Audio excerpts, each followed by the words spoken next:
Many come to Osho searching for answers, words to soothe, to guide, to bring order to the inner chaos. But what if Osho didn't come to give you answers? What if he came to destroy them? He said it himself. I'm here to shatter all illusions. Yes, it will irritate you. I will sabotage you from your very roots. This is not a threat. It's a gift. Because anything that can be destroyed was never truly you.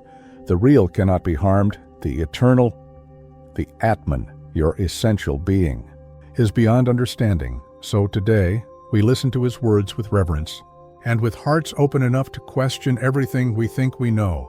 Listen, not with the mind that analyzes, but with that silent part of you that already recognizes truth. When it hears it, now, the words of Osho. I am here to shatter all illusions. Yes, it will irritate you. It will annoy you. That's my very way of functioning and working. I will sabotage you from your very roots. Unless you are totally destroyed as a mind, there is no hope for you.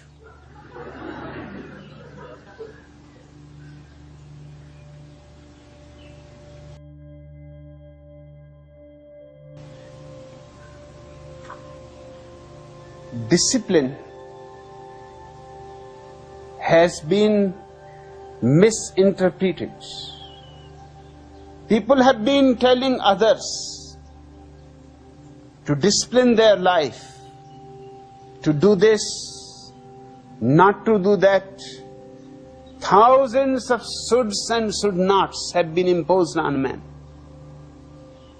And when a man lives with thousands of shoulds and should nots, he cannot be creative. He is a prisoner. Everywhere he will come across a wall. The creative person has to dissolve all shoulds and should nots. True love does not wait. The big lie that keeps you chained to love. Are you waiting for a man? Then you're not loving. You're begging. You're running away from yourself. You're praying to the God of emptiness. Because when you wait for someone to feel complete, you're not waiting for love. You're waiting for someone to save you from the abyss you've dug yourself into. Breathe.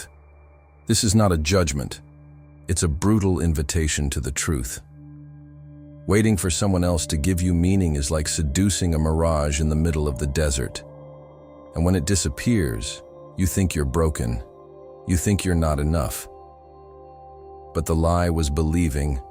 The other was your salvation. That wasn't love. It was emotional addiction. Waiting, the sweetest deception of the ego. We were trained to wait.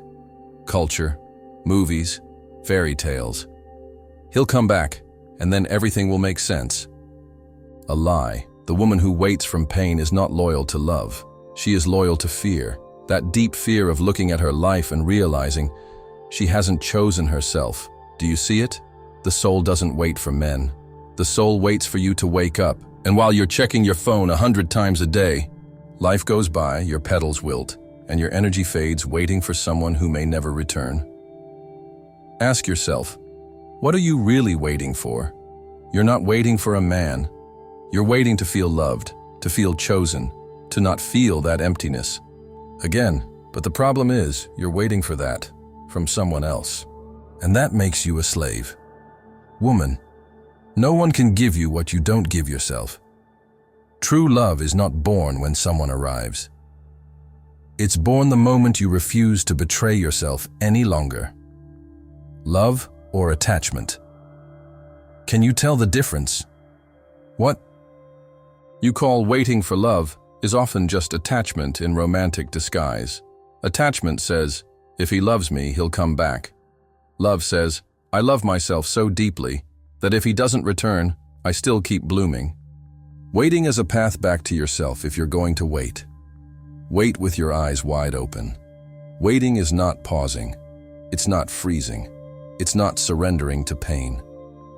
Conscious waiting is walking back to yourself. It's facing your wounds. It's cleaning your heart. It's telling yourself, I don't need him to choose me, because I already chose myself. And from that place, if someone comes, it'll be a compliment, not a crutch. The woman who chooses herself stops begging. Do this meditation. Close your eyes.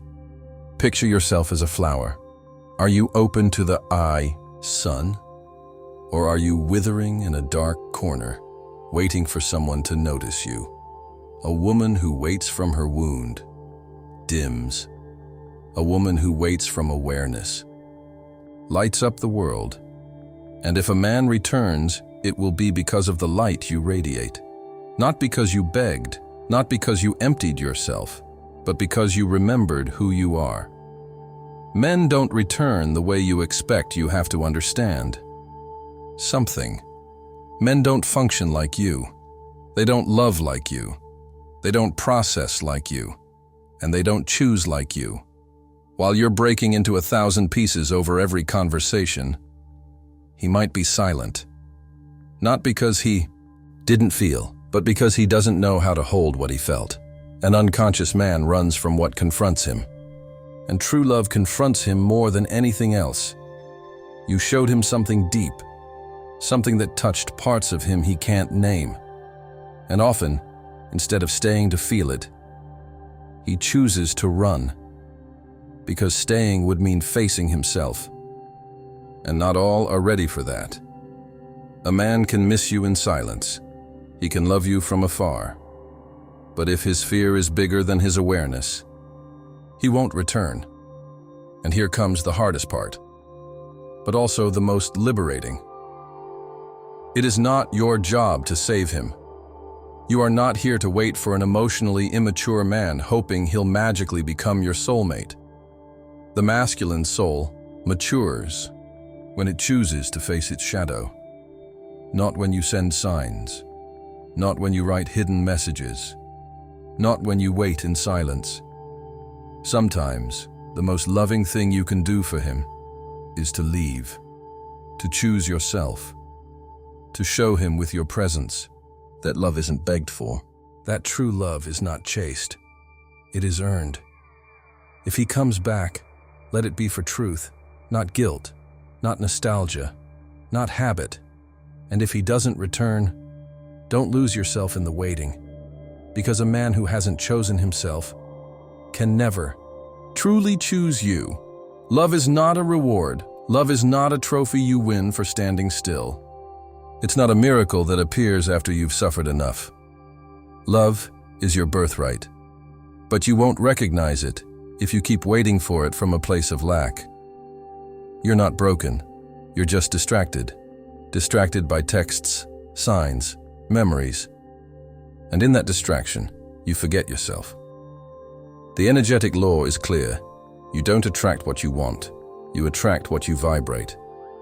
If you vibrate lack, loneliness, emptiness, it doesn't matter how many candles you light, the universe will respond with more emptiness. But if you vibrate presence, truth, dignity, love arrives. Not by magic, but because you no longer need it to feel alive. Waiting is an inner revolution. This isn't a message to help you get over your ex. That's shallow. This is a revolution. A fierce calling to stop waiting out there and start returning within, to that place where you lost yourself, to that place where your essence still lives, to that place where love doesn't need reasons or conditions. And if he never comes back, if he doesn't return, it's not a tragedy, it's destiny. It's life closing doors to open sacred paths. And if he does return, let it not be because you waited, but because you bloomed. Mantras to repeat to yourself. I don't wait to be loved. I vibrate love. It already lives in me. My soul is not on pause. It is rebirthing through me. I don't beg, I don't provoke, I don't empty myself to be seen. I see myself, I feel myself. And that's enough to know I love me. One final truth. It's not the other who must return, it's you. You must return home. Not a physical place, but an inner space where you no longer need to be chosen because you no longer abandon yourself.